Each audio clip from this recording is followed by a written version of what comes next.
appreciate that. Yeah, I'm originally from Maine. I have a Bachelor of Fine Arts and some master level courses, and I've been teaching for well over 30, 35 years. I love teaching. I am now involved with a number of online schools, one in Europe, one in Canada, and here in the States as well. I have a Patreon group. I stay busy, maybe a little too busy sometimes, but I really enjoy being busy and it's important.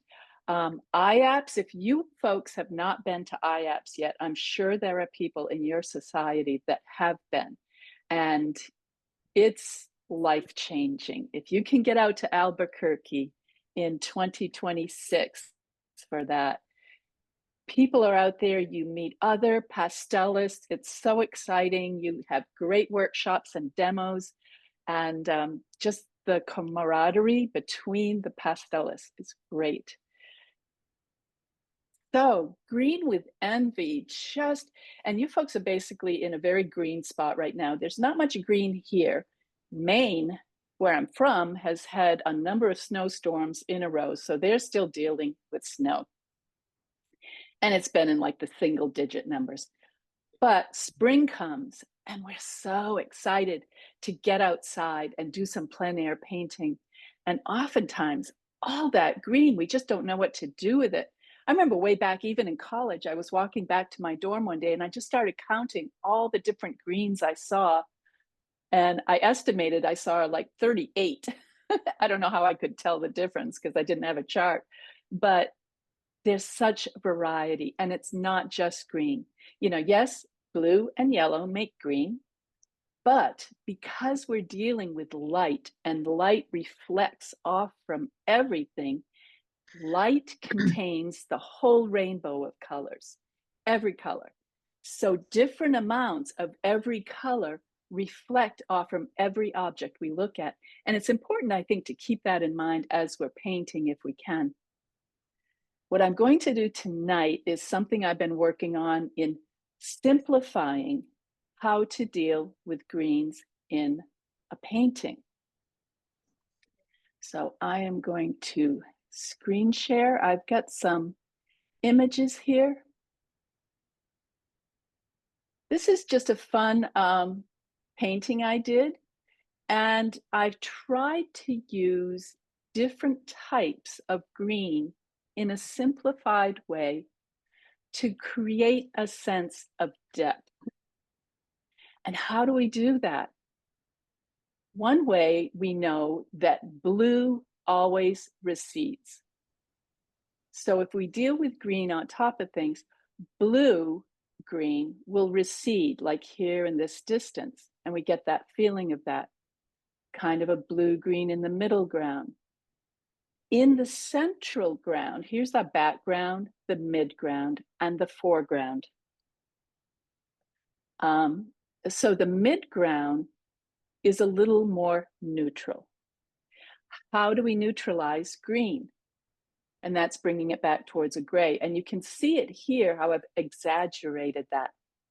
I've exaggerated the neutralization by putting red under the green, because red and green together will neutralize each other. But I've also let that red sparkle through, which is kind of fun.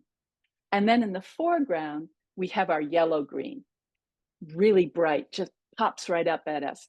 And again, I've exaggerated it for this particular painting here to simplify so you can see it very clearly. And it's fun. It's easy to do, and it's a fun way to approach greens.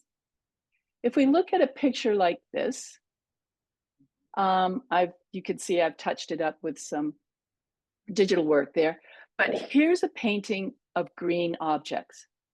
It's a landscape. The green that's all we see.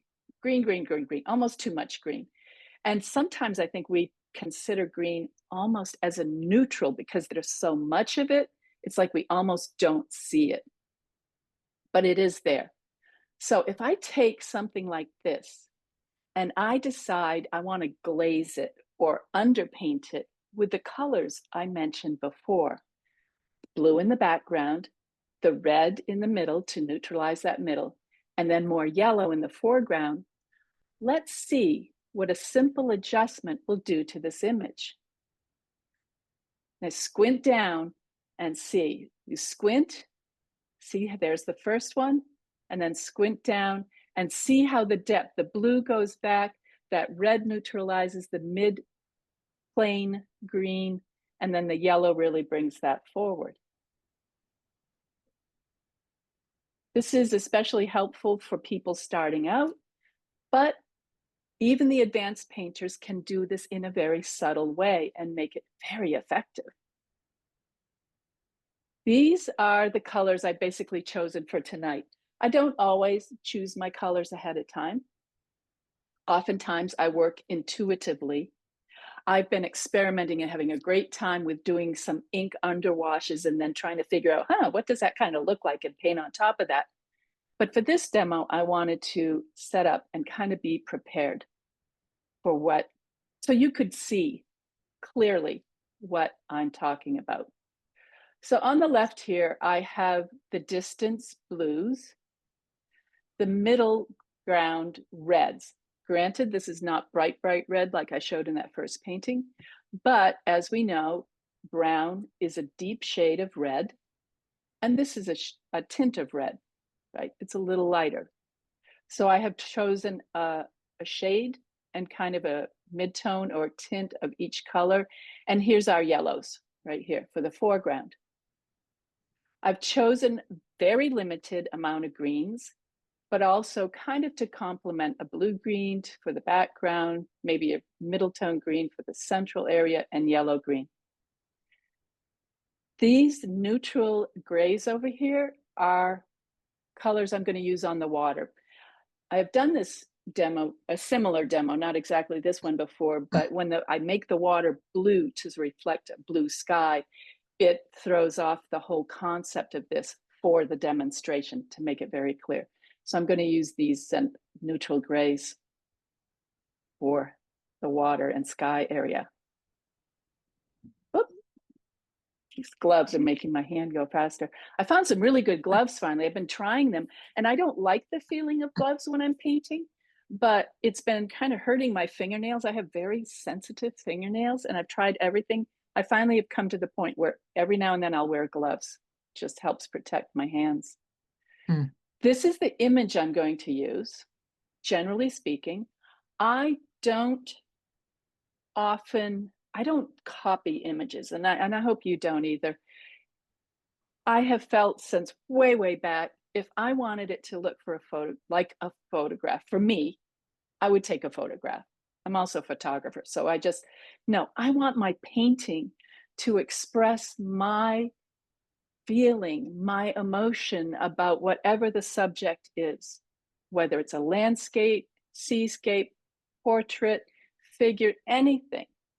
And if I try to make it too perfect, how am I going to get that individuality of my hand marks, my emotions, that intuitive aspect that I love to bring to my paintings?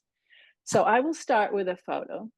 Often I will turn it to black and white to simplify it. This is a great way because now I can invent the colors that I want to use.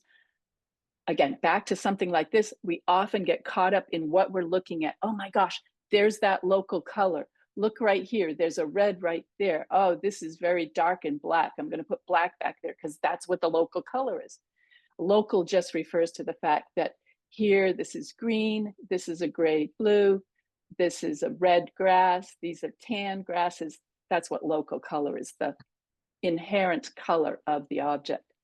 So by turning it to black and white, it simplifies it for me, and it frees me to be more creative in my own color choices.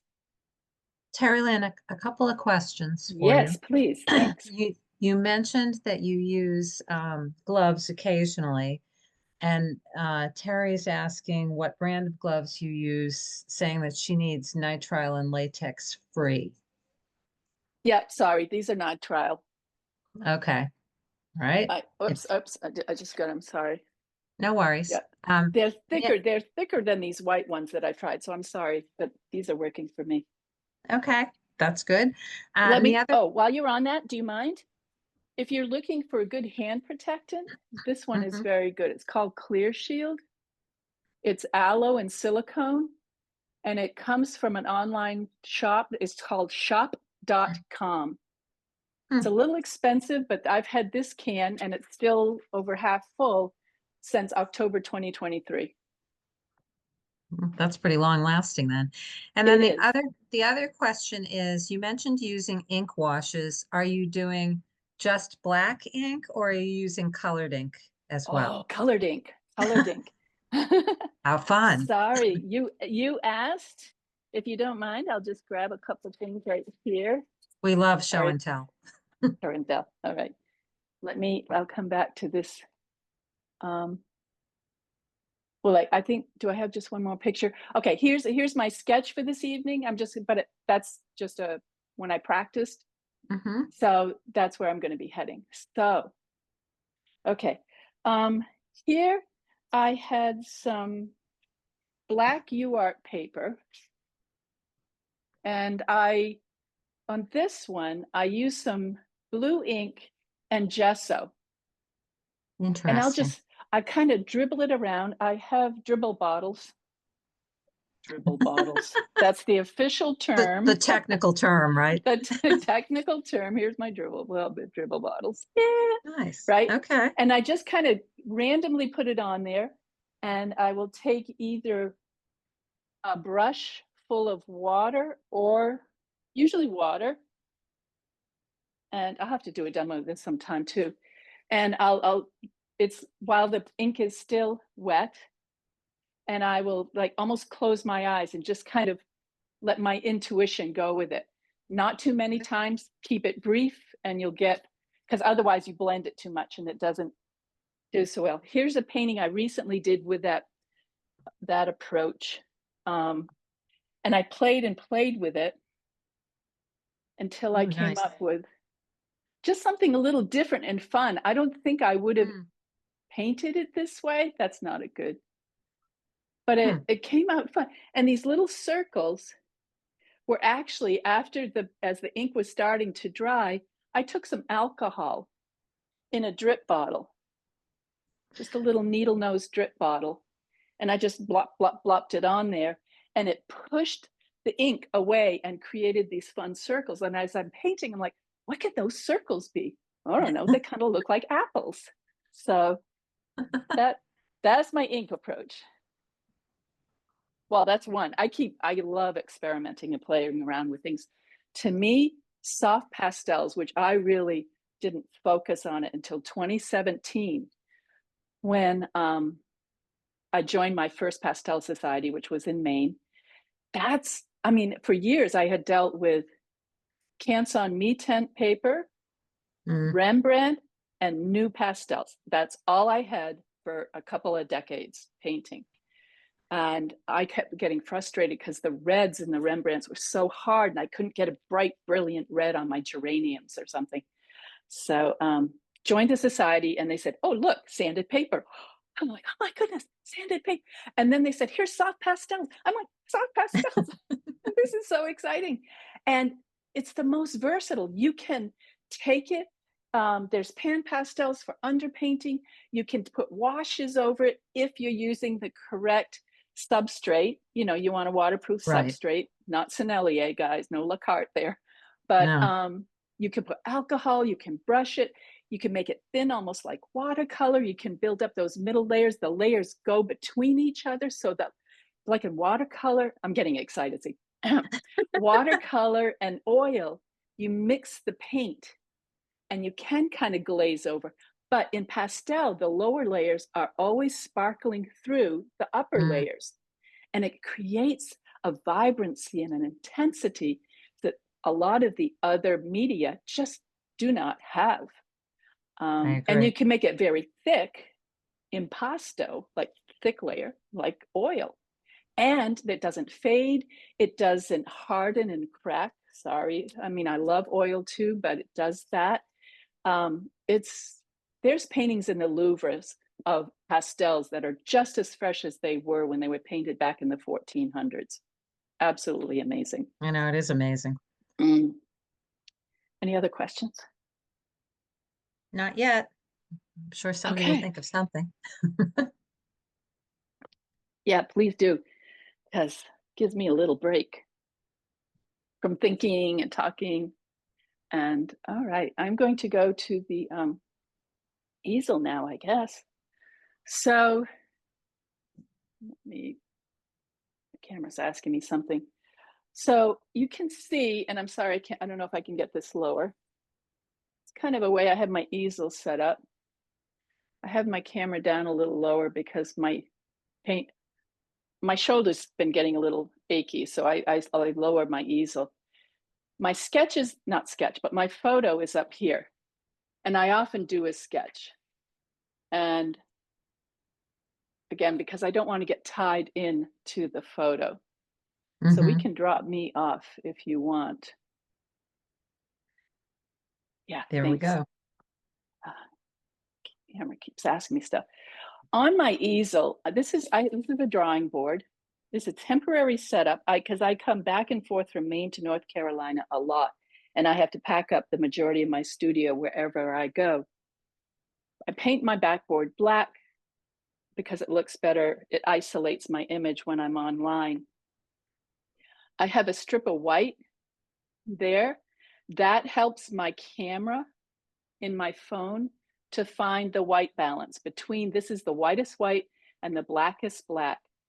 If I Hmm. did not have this strip of white here, the camera would try to make this paper white, and it's not. It doesn't look like it does in on Oh, how this. interesting. Yeah, no, I Yeah, know what you mean. because I studied photography too, so that's, and this is actually, it's a peach neutral. It's called rose gray. And this, somebody gave me some supplies recently. This is an older color fix Hmm. pad that I'm using. So I thought I'd have some fun with that. And I have this black strip here is just polishing sandpaper. It's a wet, dry sandpaper that you can get at the hardware store or on Amazon or something. So I can check my colors up here. I can sharpen my pastels if I need to do that.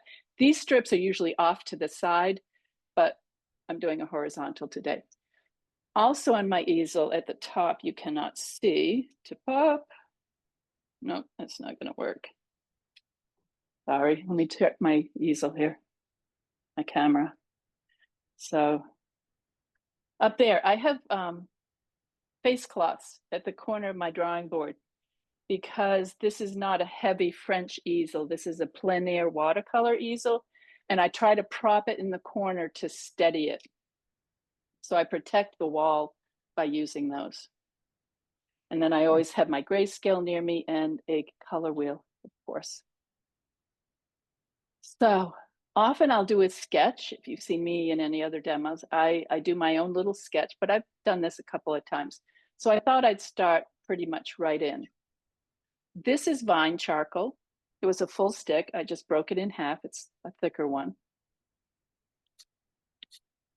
And I use the side of it lengthwise to draw long lines because I don't want to get too caught up in details at this point. Here's my horizon back here. I don't want it that low. I want to bring it up. We divide our paper into thirds. I like to push that a little bit. I like to, I think it just kind of makes it more interesting. Just kind of exaggerate the rules that we have about the rule of thirds. I have that coming in. I have a copse of trees back here with a little hill. I can see the vine charcoal's a little bent, so I have to find a side that works a little better. There we go. Kind of in there. Little foreground here. I don't know if you can see what I'm doing. I'm just finding some lines. It looks like a mess right now. Okay. Some of these little grassy areas that come across, and I want to make sure that they are irregular in shape. Nature likes to do things in irregular shapes. If you make it too regular, Even if it's man-made, it can get boring. You know, it's just not as interesting to look at. Okay, that one, checking where my items are, and then I'll bring some grass down in here. I want this shape here to be interesting as well. Looks like a bunch of lines, but I am going to start pulling this together with pan pastels. If you haven't used pan pastels, I use them a lot. They were introduced to me way back in 2017 when I first went to my first demo. And then during COVID, I won a couple awards. These are absolute excellent pastels. They are just, they happen to come in these little cases with a top on it that looks almost like a foundation, makeup foundation case. And then you can purchase these plastic palettes that hold them together. I have 3 of these large ones, and I have a smaller half one that I keep in my plein air bag. This is where I need 3. Do those come with a cover? They come with a cover, and I just get rid of the cover because Okay.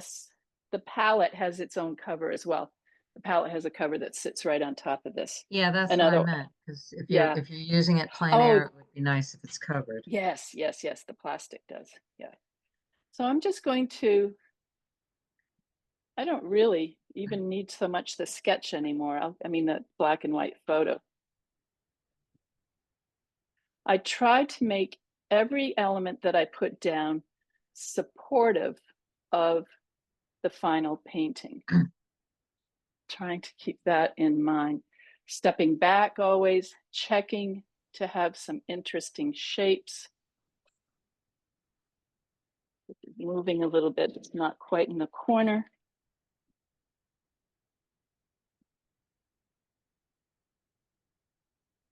Yeah, I think I want to leave some of that color of the paper shining through as well. Just very neutralized. I like that color of that paper. It's very nice. Maybe just a hint blue for the water, but not much. Sparkles. So water always finds its own level. Anytime you do water, you want, instead of drawing a circle, if it's a curving water, it's better to keep it all horizontal lines because it's finding its level. But then also the light is coming down from the sky in a vertical reflection. Sometimes you can add in some lines like that, which are kind of nice. Try to make your decision, put the color down, and leave it alone. Connie would like to know how your paper is attached to your board, Terry. Oh, I didn't, I skipped that part, right? This board, I was doing it. I get moving ahead. This is like those other boards I just showed you. I use different boards. This happens to be the one that I'm on right now, is just black foam core from the dollar store or something. And I'll cut it in half. This is a little more solid, this board, sorry. But I tape the paper and these strips onto the board. So as I'm working on one, if I need to give that one a break, I can take that down and then just quickly clip on another painting and still keep that first painting on its board until I'm totally done with it. Okay. So this is a separate board taped on with black tape. Voila. That's about it. Hope that answers the question pretty well. I'm doing some blue now. Remember I talked about the layering. Blue in the background, kind of red in the middle, the center ground, and the yellow for the foreground. Keeping it simple and clear for this demonstration. The pan pastel sponges, these are my favorite, the bigger. I always learned that start with the biggest brush possible. And this is my brush for this particular thing, right, is this pan pastel. So I try to make it, now notice here, these trees are way back. So I'm doing very tiny vertical strokes. Then I go into the grassy, this marsh grass here. So I'm doing horizontal strokes. As I come up into these trees, I'm going to do more circular and kind of irregular strokes. It's Do you dancing. find do you Mm. find with the pan pastels that you kind of stick to the, you know, light over dark versus dark over light? Um, well, I'm using the pan pastels like an underpainting, and then I'll Hmm. come over with my others. Um, sorry, not quite sure if I'm following I the guess what I question. meant is when I first learned pastel, the general rule that workshops I was in said to follow were to work from dark to light, and that if you put light over dark, you'll be fine, but if you try and put dark over light, it makes mud. But that doesn't seem to quite be happening with your pan pastel, so I'm curious. No, and the pan pastel, this is very, very thin now. Hmm. This sponge rather pushes it into the tooth of the paper. Hmm. So it's not really taking up or filling the tooth. Um, I tend Oh, to go medium and dark and then put the light on top, yes, but okay. not always. Well, That's rules a of, good rule of thumb, especially starting out until you really learn to control your medium. and also a follow-up to the how is your paper attached to the board? Mm. Christy had asked, do you cut the edges away to frame the piece? Oh, no, when I'm done with this painting, I will remove the tape and Hmm. take the paper off. Yeah. Okay. I actually I'm in a group right now. It's the art marketing group because I'm like, I need to learn better art marketing. I love Don't we teaching all? so much. I often get very much caught into that.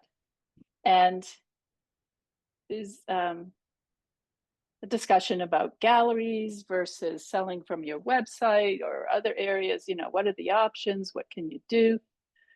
And I find this way, without mounting it at first, and I could, if I said this is awful, because I know there's some people out there that definitely mount before they paint. Um, I can ship this paper with glassine on it between foam core and bubble wrap very lightly, send instructions. This is how to, to frame this painting.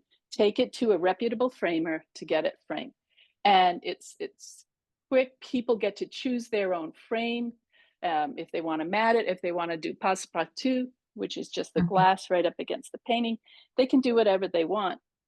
Um, so that's kind of what I do. If I were, I do have a number of paintings on panel, sanded panel, and to frame for myself, like if I for a gallery or something. Mhm. Yeah. All right. So our middle tones. This is very light. Other papers will take this heavier, but we have the blue in the background. Remember, we mentioned that the reds. We have these natural reds. I could actually. I'll put in some bright red too, just for fun, because it's fun. So I'm going to use this. Oh, if we're not having fun, what is it all about, right? Very true. Yep. Very true. There's a great line from the movie Arthur. You remember Arthur with Dudley Moore? I haven't seen And that in a few dog's I ages, but it was a I didn't funny watch movie. it forever because I thought, oh, he's a stuck up, he's just a spoiled, rich guy and stuff like that. But it's a very poignant story about his relationship with his butler, and Yes. it's beautiful. But he says at one point, he says, we're having fun. Isn't fun the best thing to have? I'm like, yeah, that kind of brings it down to the point, right? Nice and Yep. easy. There we go. You would think that more people would be focused on having more fun instead of being miserable, but that's not always the case. I know. And those that are miserable don't like it when anybody else is. Everybody else has to be miserable too. Let's all be Misery miserable can be together. contagious, but so can fun. joy, misery. And I think that's my thing. If artists ruled the world, you know, think Well, what a I beautiful don't think place. most artists really want to rule the world. I think to want to be a ruler, you have a different mindset. Well, but maybe not rule the world, but I don't know. This As a way of life, I think you're right about we artists. we bring joy if we're, just I mean this demo might not come out at all. I'm just having fun. I'm having fun talking to you folks and doing this and playing around, and it's color, it's paint, it's light. It's okay, I'm looking for a clean sponge. I got to go to my other sponge. I didn't mention before, these are washable. These sponges are washable. I throw them in and wash them with my rags. I try to keep a dark side and a light side, so I can use the sponge in one painting very quickly instead of having going to pick up another sponge. So, it's like the force. It has a dark side and a light side, and it holds my painting together. And now, Christy would like to know, do you wash the sponges and how do you wash them? Yeah, I throw this in with my blue jeans and stuff in the wash. Sorry, that's what I do. Okay, why not? You can wash them in the sink and just really, work it and like you're cleaning a sponge. Well, it Yep, is. But yep. these sponges are different from cosmetic sponges. I've tried cosmetic sponges. There are some that work okay with the pan pastel. Um, I'm just happy with this. Again, the largest tool for as long as possible. I'm thinking grasses, the edge of grasses here. Putting in some yellow as we come forward. That's going to be too bright on the edge. I need to soften that.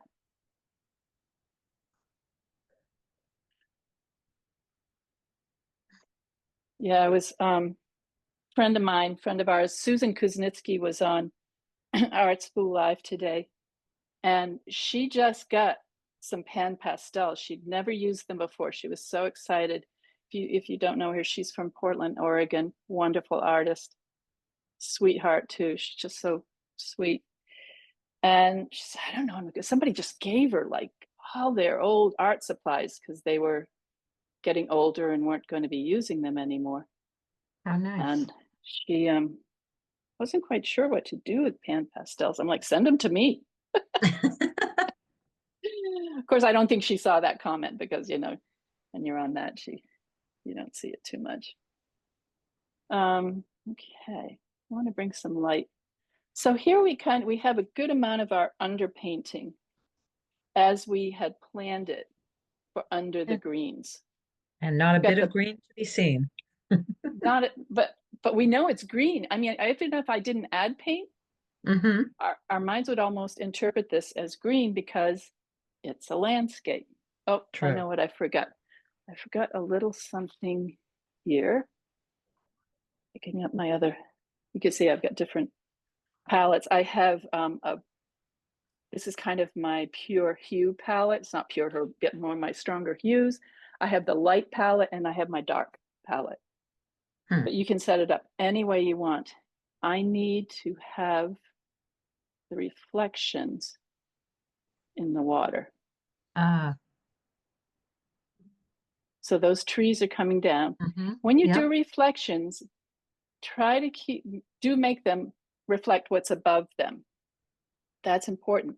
But the other thing about reflections that a lot of people don't think about is that the water is not looking at this reflection at the same angle we are. We are looking at this object this way.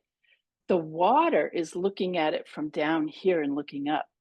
So the water is going to see the object a little bit differently than we do. So instead of seeing the whole object and everything, it's going to look at the kind of the tip tops of it. That's what it's going to reflect. Let's see.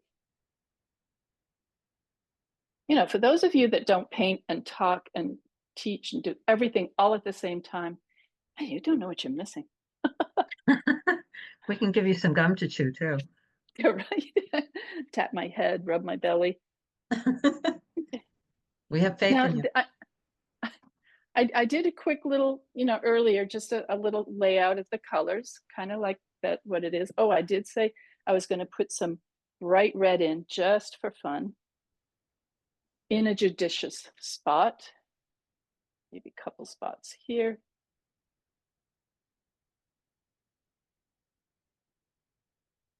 Kind of like that. Wow. How are we doing? I'm checking my time. I'm going to take a sip of water. Any questions? No, nothing new yet. Unless someone wants to speak up, feel free.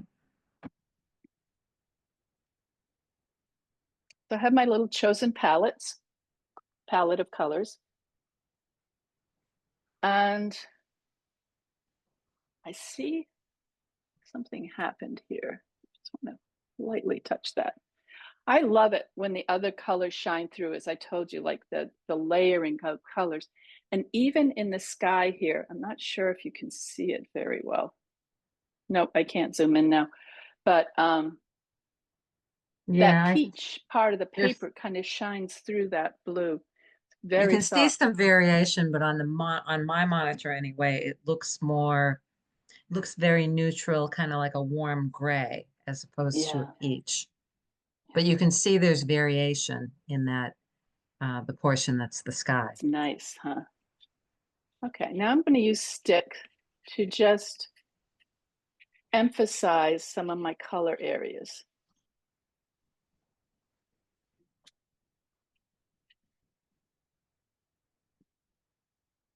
Along there, coming to this area, thinking tree shapes.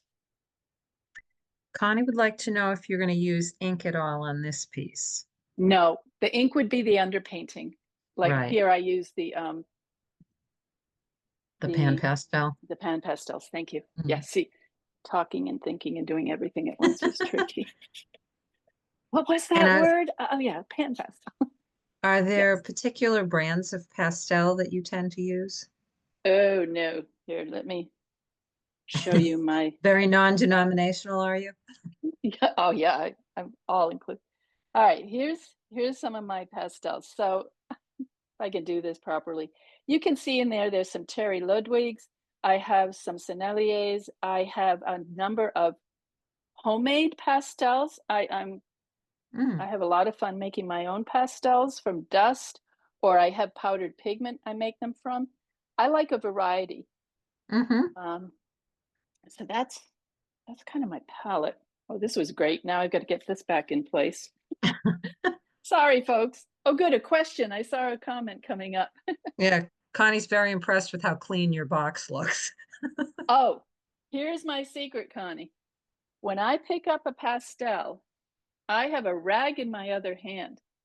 As I use it, before I set it down, I just give it a light touch on the rag and set it back in the palette where it is.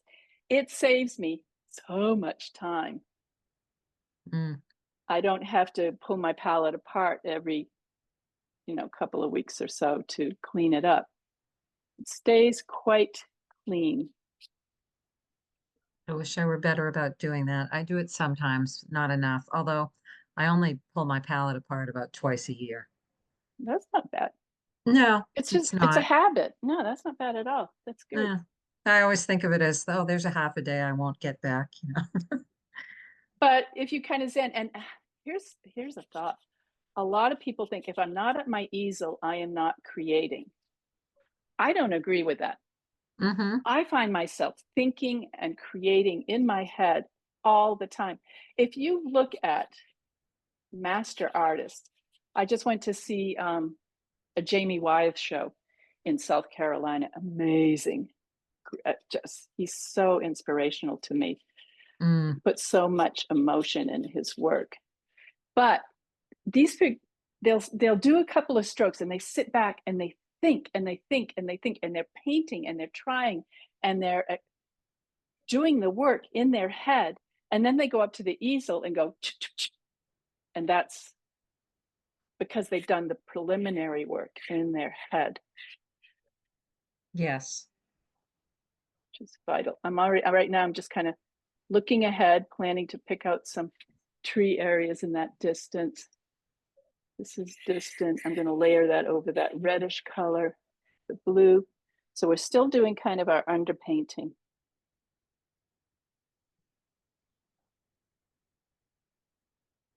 Use some darks. This is the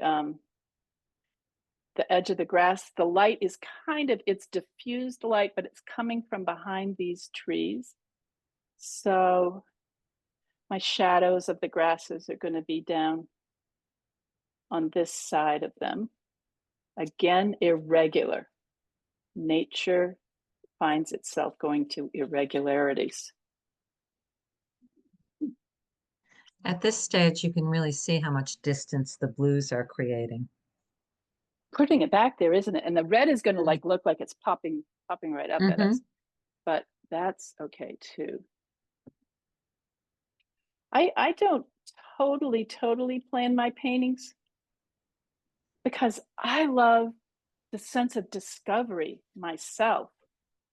And I'll do some images multiple times, and each time it looks different because I'm working with the intuitive creative process, almost like it's coming through me, but it's not always me, if that makes sense. Well, there's nothing more Like fun I'm than noticing two some serendipitous great, accidents. yeah, layering colors. I work a lot in watercolor as well. I find myself doing a lot of teaching in watercolor, especially in my European schools. They like watercolor. I'm like, okay, can't we do pastel? No, we want watercolor, which is beautiful medium too. It's so fluid and has a very different look. To me, it's like the hardest one to really to control. You know, trying to work well with watercolor is a challenge, and but it can be very satisfying. But right here, I'm getting layers. I've got the blue underneath, there's that brushety brown, and then there's this color on top. It's really exciting. Wish you were here so you could see this live. This paper is just doing excellent things with me. But isn't it great? I mean, Zoom and stuff. Couple of things like here, you wouldn't, if we were in a big group in a big room with how many? Oh, almost 50 people. Oh my goodness. Hi, everybody. You wouldn't get this close to the painting. You'd be sitting 20 feet Right. away. Zoom is That's great. true. The other thing about Zoom is like I go to my live classes and I want them to have little tags on the table because I look at them, I'm like, this is not Zoom. I don't know who you are. I need your name in front of me. That's true. Zoom does the work for that. This is one of my homemade pastels. I think it was just leftover gritty It's a stuff. great It's got a color. lot of grit in it. It feels a lot like a Diane Townsend, like very gritty, creating some wonderful textures in here.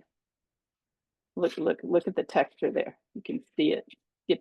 And you can see a lot of the dust. Watch as I use it. Dust falling down. You know, can you see? I'll go up here. Watch the dust fall down. You can see it falling down. Here on my easel, I have, oh, I'm doing this again. This is bad. Aluminum foil in the shape of a V under my drawing board. And that will catch a lot of the dust.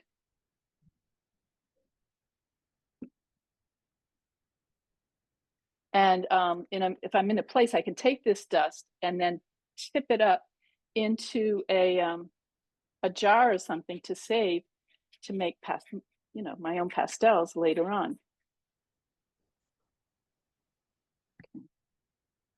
And here's the yellow. So we're still underpainting here. We're still planning ahead. This yellow is very bright.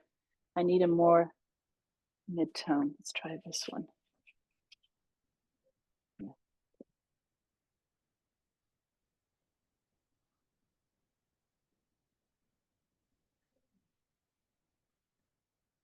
So everybody, there's a lot of shows coming up. I hope you're painting and take a chance and enter them. I didn't enter my first show until, what is that, 8 years ago. And you learn a lot, even if you don't get accepted into the show or if you don't win an award, you can learn so much. just by figuring out what works, what's going on in the painting. You know, why maybe, what do I need to change something? Here's Mm-hmm. one huge discovery I found for myself, which in 2023, my mother died, and she was a watercolorist for decades, very successful in the Northeast. And she was kind of my first art teacher. We'd go painting together out on Monhegan Island in the summers. That's a island off the coast of Maine. And okay, sorry, got to think for a sec. But she, I mean, growing up, when she started working on her art, she was a biology major. And then she decided, but when I was like 12 years old, she was going to go into art. And she became a great teacher. And she Hmm. loved watercolor. And surrounded, I grew up not so much, I didn't have any art classes in school, in my high school. I didn't take my first art class until college. Hmm. But I was surrounded by her books. She had huge amounts of North Light books. Remember North Light books? How wonderful they Yes. were. And history books like Jansen. And I would just spend hours and hours looking at these books and studying the paintings and reading the captions and absorbing everything I could just from those. Okay, I'm thinking again.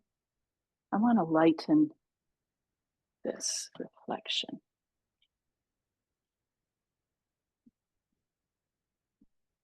See, I said I wasn't going to use blue in the water, but the blue is reflecting what's above up there. Anyway, so making my point with my mother is when she passed, you always have to deal with these things. And the way I dealt with it is I started a series of paintings, and they're on my website under Poignant Memories or something like that. And it's just paintings of my mom as she was aging. And in 2023, I entered it in an online IAPS show. Just I entered other paintings too, some that were more technically correct and everything, but this one meant so much to me. I thought, I'm going to put this in because it speaks to me. And so that's what I did. And I was shocked when it won first place in that IAPS international show. My point I mean, here being that paint for yourself, paint because you love it, paint because it touches you and it speaks your soul and your spirit to the world.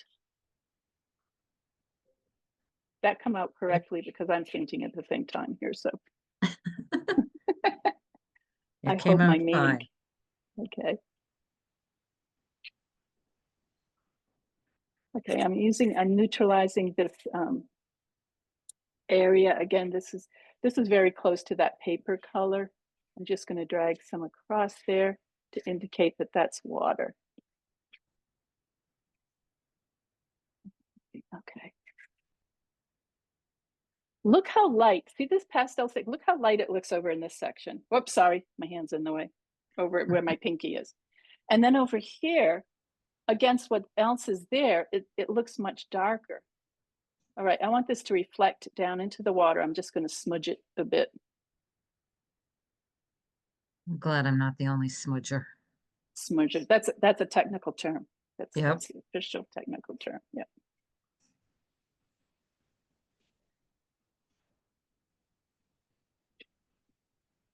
Light through there.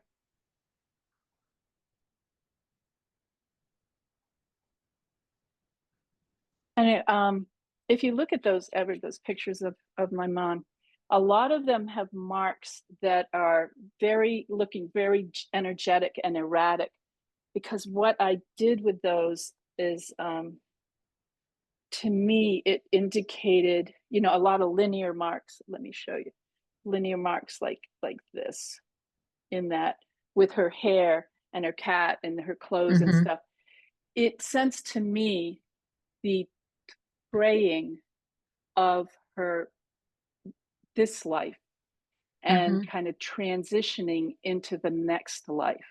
So that's why I use those particular types of marks on those paintings. Yes, I remember seeing one of those at the Yeah. IAP show. Yes. Thank you. Thank you. Yeah, I had, again, it shocked me. And this is another thing that really encouraged me because I had about 20 people come up to me in near tears saying how much that meant to them. It reminded them of their mother and their mother's Mm-hmm. cat and the whole, or puppy or dog or something, whatever. It just how much it meant. And I thought, I painted out of my spirit and my hurt and my soul and my loss, and it spoke to people. Huh, okay. I'm getting philosophic here, aren't I? I'm just going to use a little bit of my vine charcoal now, indicate a little bit more shadow in those trees. Remember to squint down when you're painting. Maybe a couple trunks. See, in some places this becomes the shadow, and in some places it becomes the trunks. Back, okay. All right, now we're going to go green. There, I prepared it. Wait, what? Blue, red, yellow. And now I'm going to do green. I could, if you want to try this in a small experiment, take one green and go over everything. See what happens with that. Maybe I'll do that. Hmm. I'm going to go ahead and do that. Is that good? You You wild guys don't woman, know. you. I just wait. Just wait. Okay. So this is going to pick stuff up. So I had my rag in my hand, Ah, and okay. I'm going to try bringing this green almost over the whole painting and see what happens here. Very lightly, I am just whispering across that distance. Whisper, whisper, whisper back here. Isn't sanded paper wonderful? Oh, it's the best invention since sliced bread. Oh gosh, when I discovered it, I'm like, wait, what? What? This is so great. I've gone through periods of creating my own surfaces. I use pumice gel, I use pastel ground. I've done the same thing. The Art Spectrum pastel ground is quite good. Oh, good. I haven't tried Yeah, that. yeah, it comes. I just have the black and white, but I think it comes in most of the colors that they make their paper in. And I use it Yeah. on printmaker's paper on BFK Reeves. Yes, I have rolls of BFK Reeves from my I love college that days. paper. It's It's awesome. great. Yeah. You can hose that thing down under a sink. Yes, take it out in the yard with a garden hose. And it's great. All right, so there's the green. I added a little red here to kind of pull that warm it, neutralize it. Now we're going to bring it in over this red. I had colors, the greens pre-chosen. So you can see right before your eyes, I am going crazy and I'm trying to go ahead and see what happens if I use just one green. And this is a very green, just kind of Kelly green right in the middle there.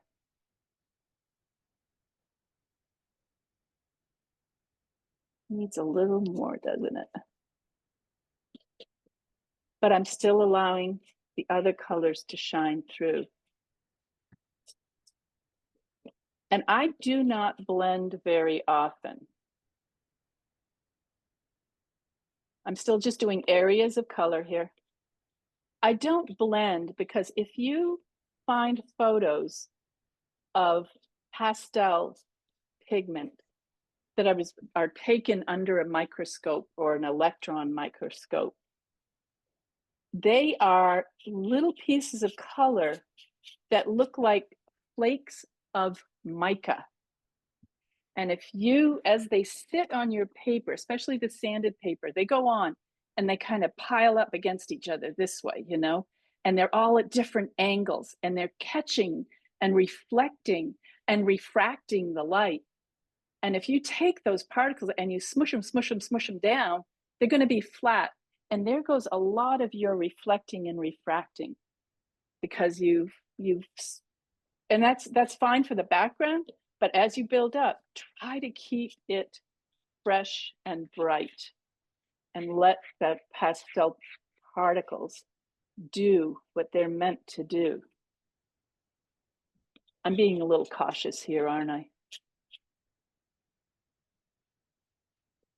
No, it looks great. Joan had to take a quick break and Little, she'll be right back. So this is Terry.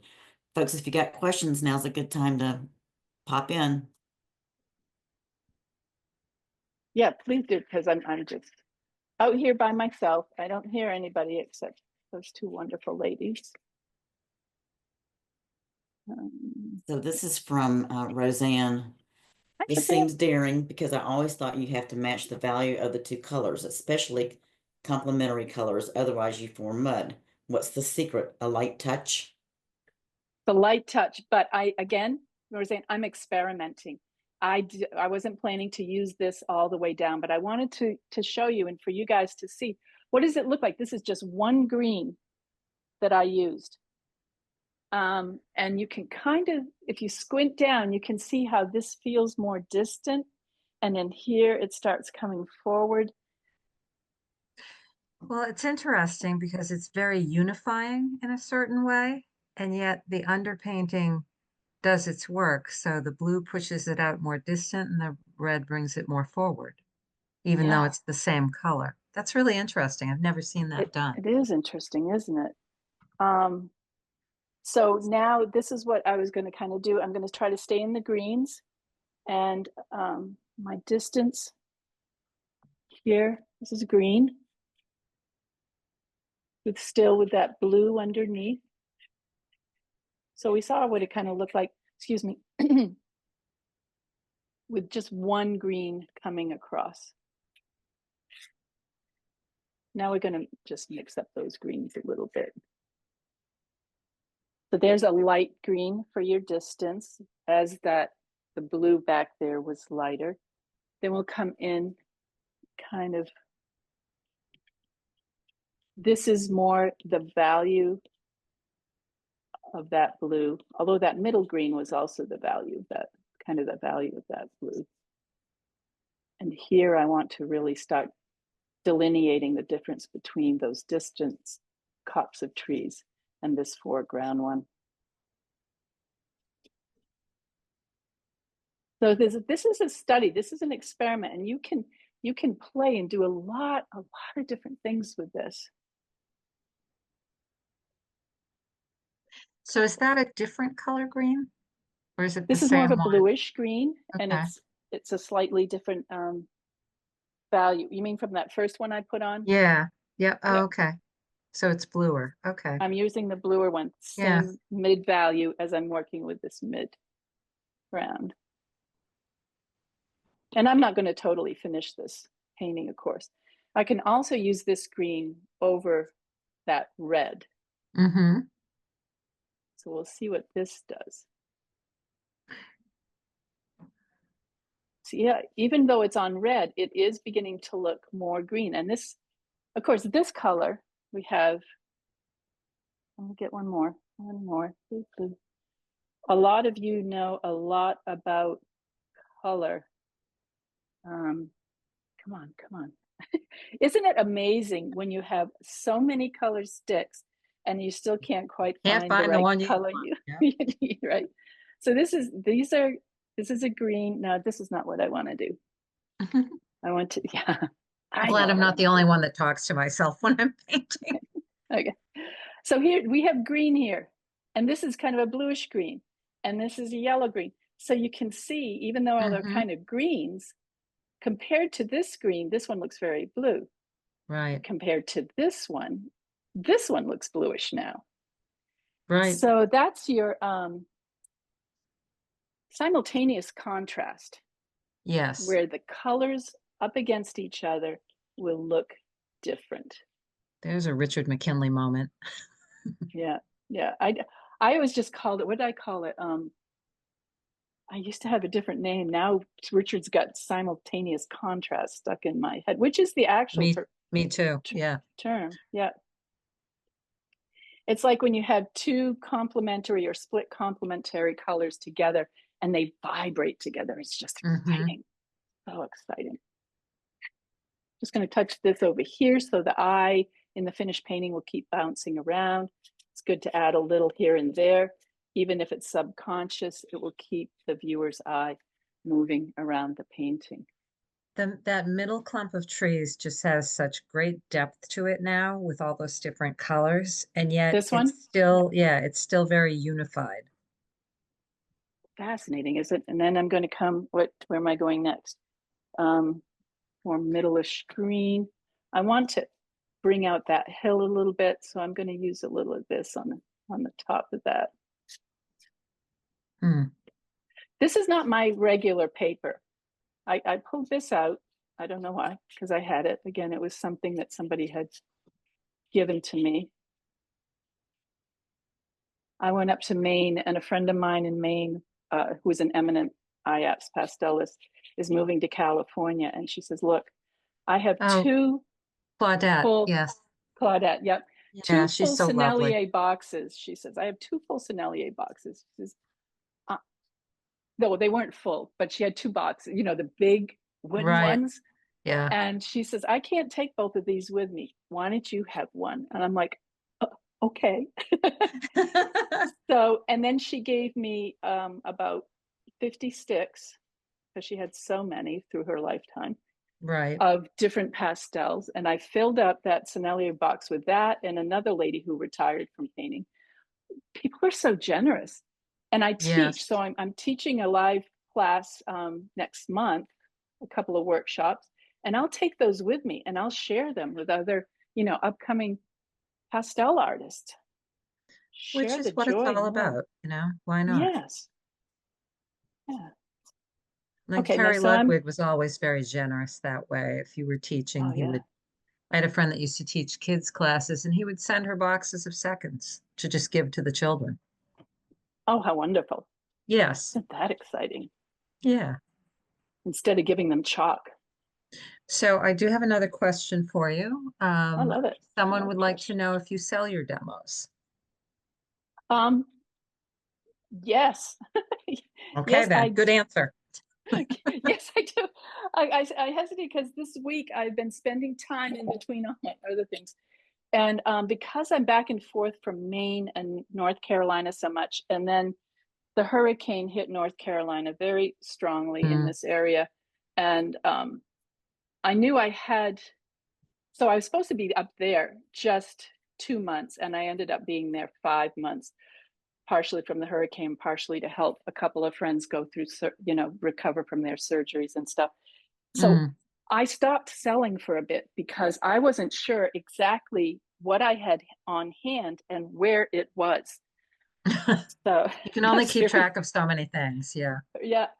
So this week I've been revamping and double checking. Okay, I have this. I am planning to do a good strong sale because I have I need room, you know. So I will have a sale coming up pretty soon. And again, I do it in such a way that it's you buy it, I ship it to you, can get it framed. Okay. I find that works really well for a lot of people because, as you say, then they can pick their own frames. And as long as they can find a framer that understands how to work with pastels, it works out great. Right. And that's partially why I send the instructions this way and that way. Yep. And I do actually, I have part of Richard McKinley's Passepartout information in the sheet that I mail them with the painting. Me too. Because a lot of people are not familiar with that method. No. And there's always a discussion on it. I'm in a group of teachers and we're always like, some people are very strong, but you're right. It's like a religious objection from some people, but you know, I've done it. I've done other ways, you know, why not try everything? And for me, one thing about the Passepartout is that this is actually green. Remember, I put the yellow up front there. This is a Right. green. Look at the difference of those in my Mm, hand, you can see. Um, but as I put it on this middle red tone, this green looks like a yellow. it All does. right, I'm talking so much, I'm not really focusing very much on the painting. I hope that's okay. As I said, this is not going to be a masterpiece, but And Iris would like to know if you are willing to share the framing instructions that you send out to buyers. oh, sure. Well, if you can send that No, to no, me, you have we'll. to buy a painting to get the instructions. It's not gonna happen. No, of course I will. I'm a teacher. It's what I can't help myself. I've lost that reflection. Okay. Now this is when you start kind of going, okay, I need to start pulling it a little more together, which I'm not. What time are we doing? I'm trying to get it about, oh, it's almost 8. Wow. Yep, it's almost 8. Time flies when you're having fun. I am having fun. I hope you're There having you fun go. That's apparent. And that's good. And I'm finding though that because I'm not super familiar with this paper, and I think, isn't Color Fix the one that has the white around the edge now? Yes. And it has Yeah, had for this, a long time. right. So look at this. This is an antique pad that somebody gave me because there's no white around the edge of You're this. right. Yeah. Because when I first started in pastels, which is it's about 18 years ago, and I used color fix a fair amount then, and it all had the white border on it. So Yep. must be older than that. Yeah, I have no idea how old this is. I actually last year too, friend of mine was going through her closet. She's really loving watercolor now. So she's like, oh, look, I have some old Kitty Wallace paper, a whole Oh, half roll of it. I have one piece left. That was kind of what I started with, actually, was Wallace. Yeah, she's Although from New England. I always liked the white better than the Belgian mist, but the Belgian mist was great for plein air. Well, I didn't even know there was a difference, you know, so I was just like, okay, I'll take it. I find that Lux Archival is quite close to Kitty Wallace. So this one's different. I'm not familiar with this paper, and but I'm having fun with it. It really catches the softer pastels, and my You painting you now can put does a not lot look of as layers nice. on. I did, and wait, who said they bought the last batch of what? Ori from Yes. Kitty? Ah, Mm, we're Ori. jealous. Did you use it up yet, Ori? Just curious. Do you still have any? You asking Ori? Oh yeah, she does. She You does. hoarder, you. We're all jealous. Those of us that got to use it, we're jealous.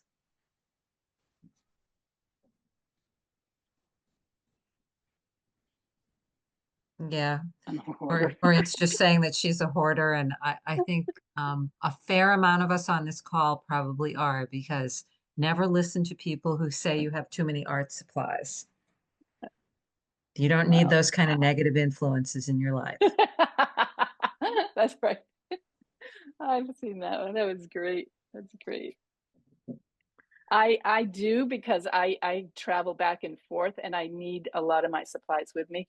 So basically, I'm trying to bring it down as to what I can fit in the back of my CRV, Yeah, I hear you you. know, plus paintings in storage in Maine, but other than that.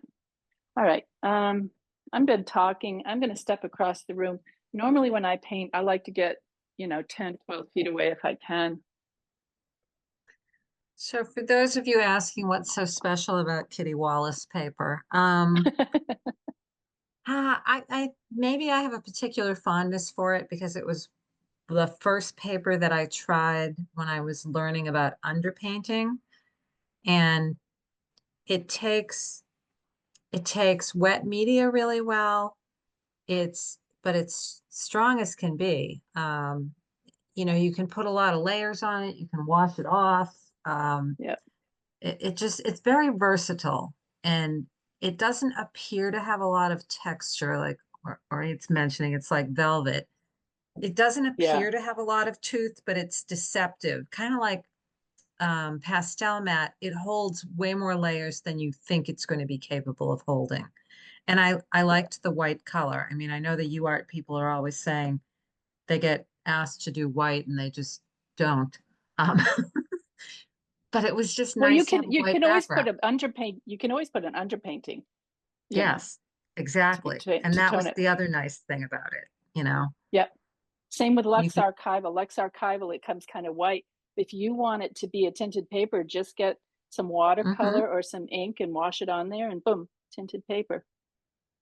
I used Okay. to just tint my paper with the pastels. I would, take a soft Yeah. pastel and swipe it over the paper and then push the pastel Too bad. around with water or alcohol, and then you have a tinted piece of paper.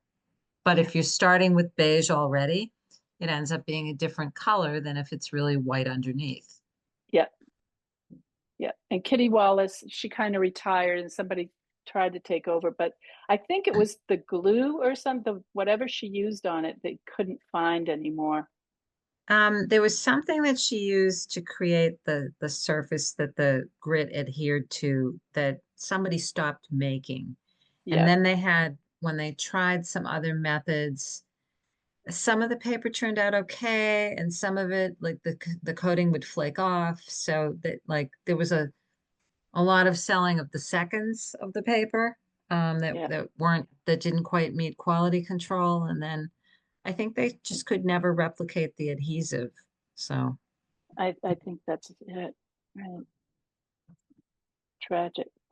That's all right. Now there's so many papers out there and so many new pastel makers and um, I J. know Luda and just, there's so I've many. heard that those are pretty nice. I just bought some from the guy in Croatia and they're wonderful. Yeah. And there's so many varieties, so you can find one and that's one way that iApps is so great. You go into that candy store Mm, and you can see them right there.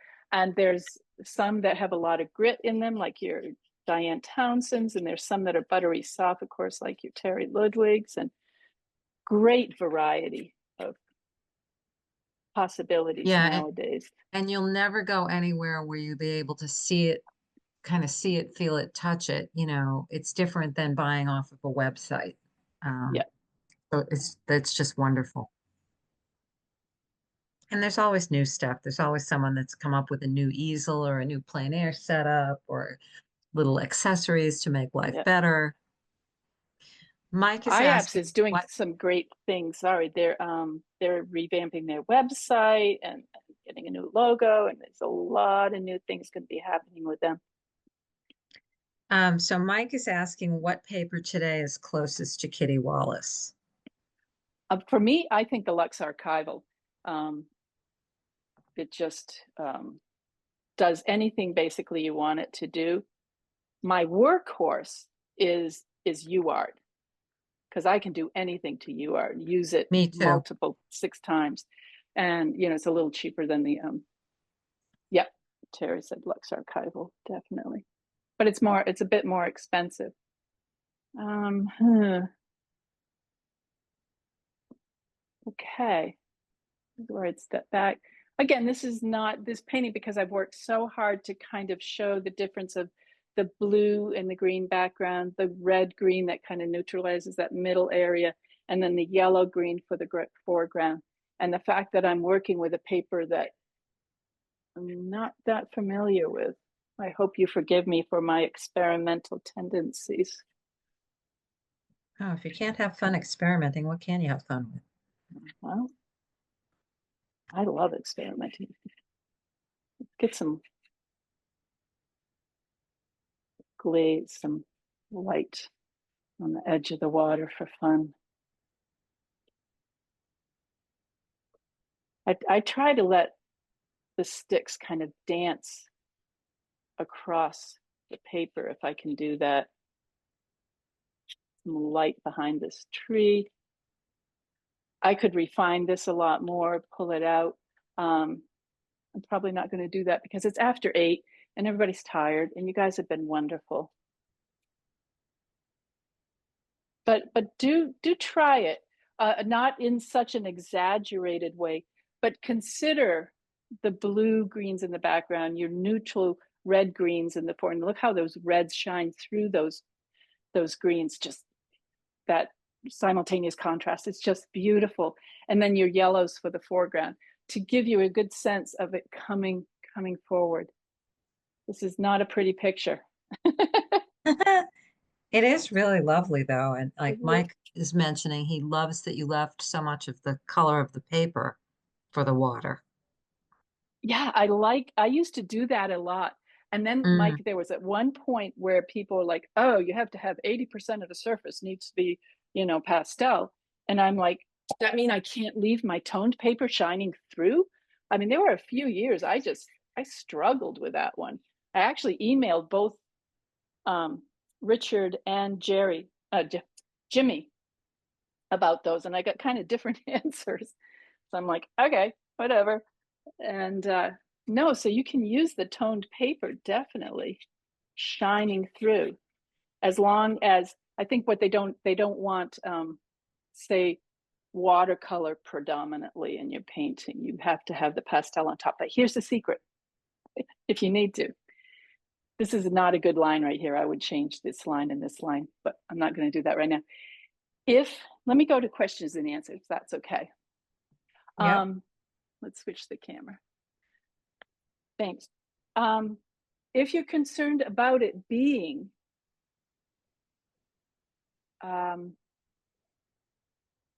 concerned about it being 80% on the surface, you can take your paper and the color of your paper and find a soft, like a pan pastel, and just lightly glaze over that. Mm. And there's your pastel sitting on your surface, if you're concerned. But that's just a thought. Can you tell us why? I can't see the chats. It says, can you tell us why it isn't a good line and just show us very quickly? That's what I'm struggling with right now. Ah, okay. Good question. Very good question. It's not a good shape here. This line doesn't really do anything of interest to help the painting. I would work it differently somehow. What I often do is I'll take a picture of this as is, put it into my iPad in Procreate, which is an editing program that's like Photoshop, but it's a lot simpler and quicker to use. And I would play around with it to try to find what can I do to switch that line up to make it a little more interesting. Do I need to bring it down and create a more interesting shape? Break it through, possibly. Now I've kind of blended it together and it's lost its vitality.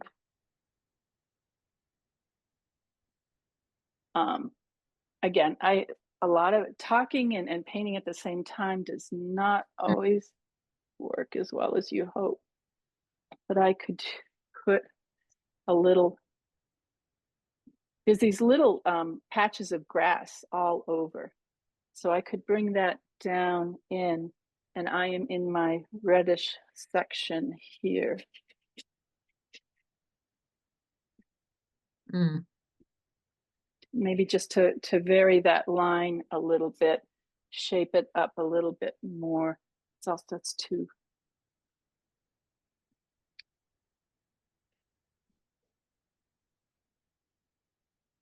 Yeah, that breaks it up a bit. A little bit, let it reflect into the water below it. Just real quickly, but it's not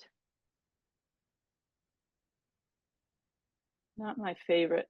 I did find myself partway through this feeling a little stymied by the paper. Mm. Kind of surprised me.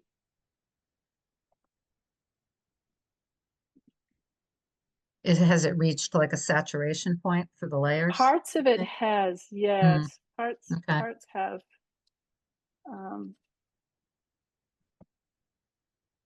But even something like that, a little bit like that, will just kind of help a little more interesting shape. I could make this shape here a little more interesting as well. And that would take time. And you don't want to really rush these things. When you're in a demo, you're doing things very, very quickly. And I'm not going to ever do this, but a lot of people, I can finish it later on again.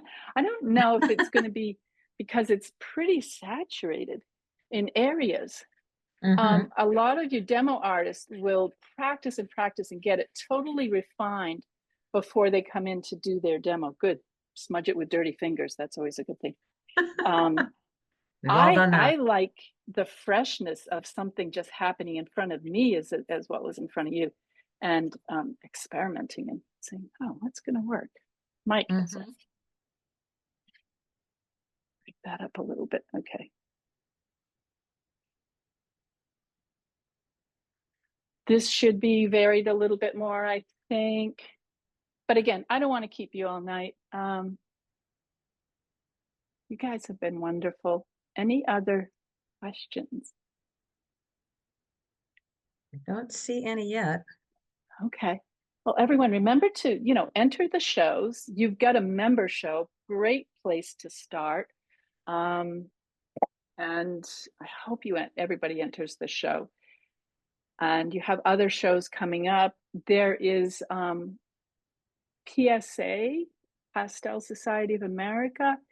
To become a member of them, basically put together about 5 consistent, cohesive paintings that are similar in style, doesn't have to necessarily be subject.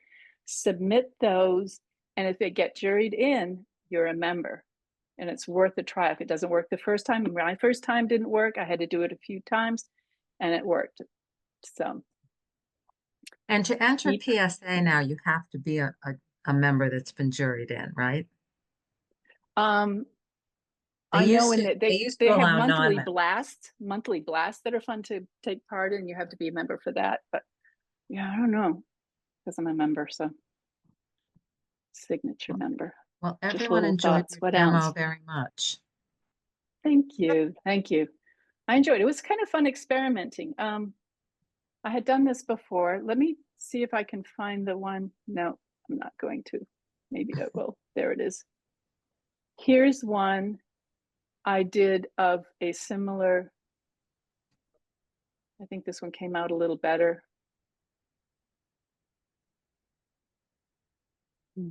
From before. But you can see that the blue was really kind of pulling you back up into that blue and didn't exaggerate. That's why I wanted to use the neutral water here. But the blues in the background, the reddish greens here, and the yellow greens in the foreground. And is that on a different paper? This was on UArt, yes. Okay. Yeah.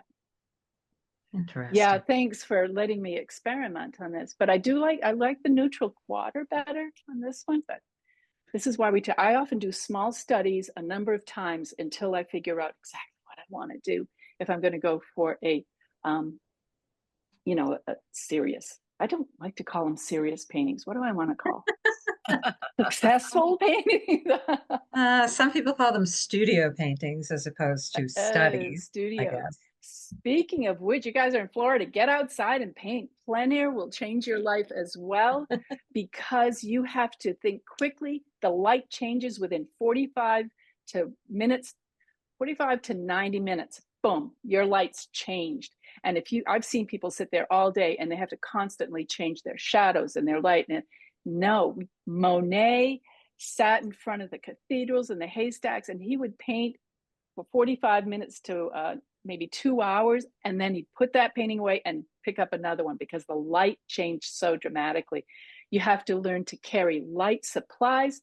You learn to paint quickly, and you have to be more intuitive because you're not working from a photo, you're working from life.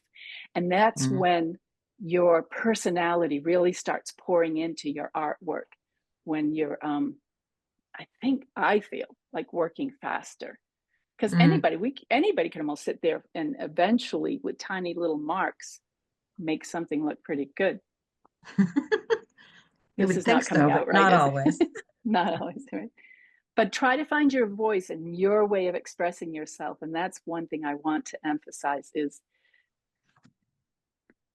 paint what you love and what you feel and try to convey that to the viewer. It makes a difference.